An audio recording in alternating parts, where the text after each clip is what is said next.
अध्याय 14 गुणत्रय विभाग योग त्रिगुणमयी माया। श्री भगवान म्हणाले, आणखीन पुन्हा मी तुला एक सर्व ज्ञानातले परम उत्तम ज्ञान सांगतो, जे जाणल्याने सर्व मुनींना परमसिद्धी प्राप्त झाली आहे।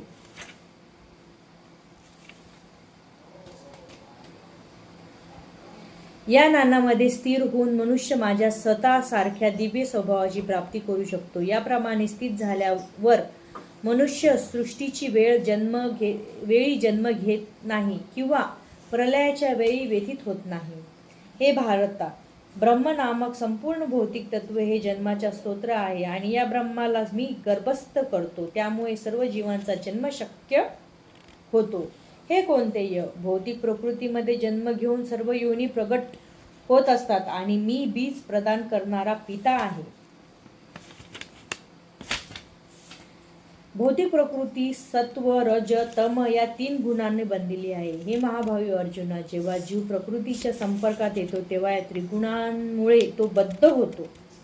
हे अनग अर्जुन, सत्वगुण इतरांपेक्षा निर्मळ असल्यामुळे प्रकाशमयी आहे आणि हा मनुष्याला सर्व पापापासून मुक्त करतो। ते सत्वगुणामध्ये स्थित आहे, ते सुख आणि ज्ञानाचा भावनेत बद्ध होतो। हे कोणतेय, असंख्य वासना आणि महत्वाकांक्षामुळे रजोगुण उत्पन्न होतो आणि यामुळे देहधारी जीव सकाम कर्माशी बांधला जातो। हे भारता, अज्ञानापासून उत्पन्न झालेले तमोगुण हा सर्व देहधारी जीवाचा मोह असल्याचे जाण। प्रमाद, आळस आणि निद्रा हे तमोगुणाचे परिणाम आहे व ते बद्ध जीवाला बंधनकारक ठरतात। हे भारता, सत्वगुण मनुष्याला सुखाचे बांधतो, रजोगुण सकाम कर्माशी बांधतो आणि तमोगुण हे ज्ञान आवृत्ती करून मूर्खपणाची बांधतो। हे भारता, कधी कधी रजोगुण व तमोगुण याचा पांडाव करून सत्वगुण प्रमुख होतो, कधी कधी रजोगुण सत्व आणि तम याचा पांडाव करतो आणि इतर वेळी तमोगुण सत्व आणि रज याचा पांडाव करतो।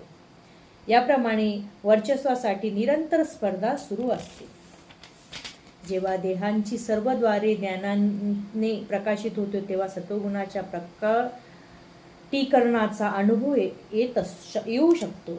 हे भरतवर्ष, जेव्हा रजोगुणामध्ये वृद्धी होते तेव्हा आध्यात्मिक आसक्ती, सकाम कर्म, महत्प्रयास, अनियंत्रित इच्छा आणि लालसा इत्यादी लक्षणे उत्पन्न होतात।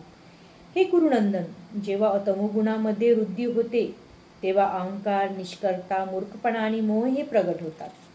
जेव्हा मनुष्य सत्वगुणामध्ये मृत्यू होतो तेव्हा तो महर्षीच्या उच्चतर पवित्र ग्रहलोकात प्राप्त होतो। जेव्हा मनुष्याच्या रजोगुणामध्ये मृत्यू होतो तेव्हा तो सकाम कर्मामध्ये संलग्न झालेला मनुष्य जन्म घेतो। तेव्हा तमोगुणामध्ये मृत्यू होतो तेव्हा तो पशु योनीमध्ये जन्म घेतो। पुण्यकर्माचे फल शुद्ध असते आणि सत्वगुणामध्ये असण्याचे म्हटले जाते, परंतु रजोगुणामध्ये केलेले कर्माचे फळ म्हणजे दुःख आहे आणि तमोगुणामध्ये केलेले कर्माचे फळ म्हणजे मूर्खता आहे। सत्वगुणापासून वास्तविक ज्ञान उत्पन्न होते व रजोगुणापासून लोभ उत्पन्न होतो आणि तमोगुणापासून प्रमाद, मोह, अज्ञान उत्पन्न होतो। सत्वगुणी मनुष्य क्रमशः ऊर्ध्वगतीने उच्चतर लोकांमध्ये जातो। रजोगुणी मनुष्य पृथ्वी लोकात वास करतात आणि जे निंद तमोगुणात स्थित आहे तो नरक लोकात अधपतन होते। जेव्हा मनुष्य योग्य रीतीने पाहतो की सर्व कर्माच्या प्राकृतिक गुणाखेरीज इतर कोणीही करता नाही आणि जो या सर्व गुणांच्या पलीकडे असणारा परमपुरुषाला जाणतो, तो माझ्या आध्यात्मिक स्वभावाला प्राप्त होतो। जेव्हा देहधारी जीव भौतिक शरीरातील संबंधित व त्रिगुणांच्या पलीकडे जाण्याचा समर्थ होतो तेव्हा तो जन्म, मृत्यू, जरा त्यापासून होणाऱ्या दुःखातून मुक्त होऊन याच जीवनात अमृताचा उपभोग घेऊ शकतो। अर्जुनाने विचारले, हे प्रभू, त्रिगुणाच्या अतीत असणारा मनुष्य कोणत्या लक्षणाने ओळखला जातो, त्याचे आचरण कसे असते आणि तो प्राकृतिक गुणाच्या पलीकडे कसा जातो? तात्पर्य: या श्लोकामध्ये अर्जुनाने विचारलेले प्रश्न योग्यच आहे.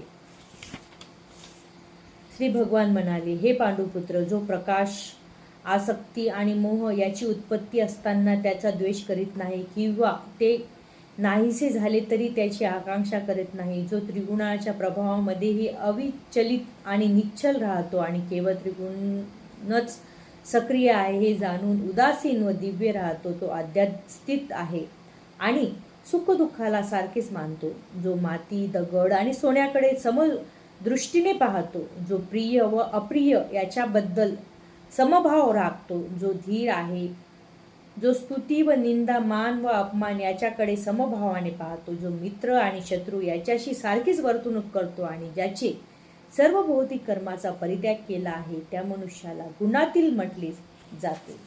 जो मनुष्य सर्व परिस्थितीत एकनिष्ठ होऊन पूर्णतया भक्तीमध्ये संलग्न होतो, तो तात्काळ त्रिगुणाच्या पलीकडे जातो आणि ब्रह्मस्तराप्रत उत्पन्न होतो आणि परमसुखाची स्वाभाविक स्थिती असणाऱ्या अमृत व अवयव आणि शाश्वत निर्विशेष ब्रह्मज्योतीच्या आधारा मी आहे.